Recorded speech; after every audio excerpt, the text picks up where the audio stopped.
Mariko. Today I'm going to show you how to make a smashed pumpkin martini. This is a delicious drink recipe that's perfect for any holiday occasion. To get started, I have a martini glass and I'm going to dip the rim in a mixture of cinnamon and sugar. This is going to be a beautiful garnish for our smashed pumpkin martini.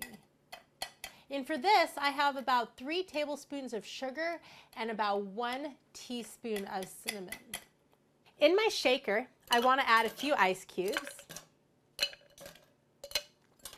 Then add 2 ounces of your favorite bourbon or whiskey.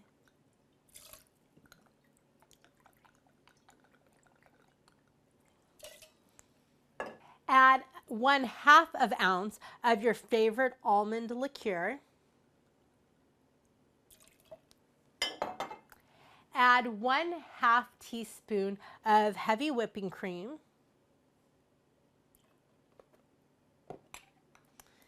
Add about 1/4 teaspoon of ground nutmeg and 1/4 teaspoon of ground cinnamon. Then I'm going to add 2 teaspoons of pureed pumpkin or pumpkin pie filling. Now I'm putting all my ingredients in a shaker and I'm just going to mix.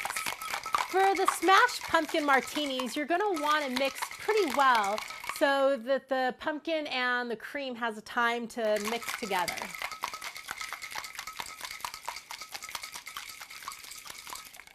Now it's ready to serve in my cinnamon sugar rimmed martini glass.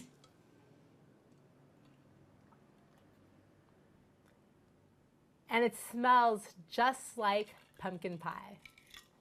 This is Chef Mariko showing you how to make a smashed pumpkin martini. Enjoy.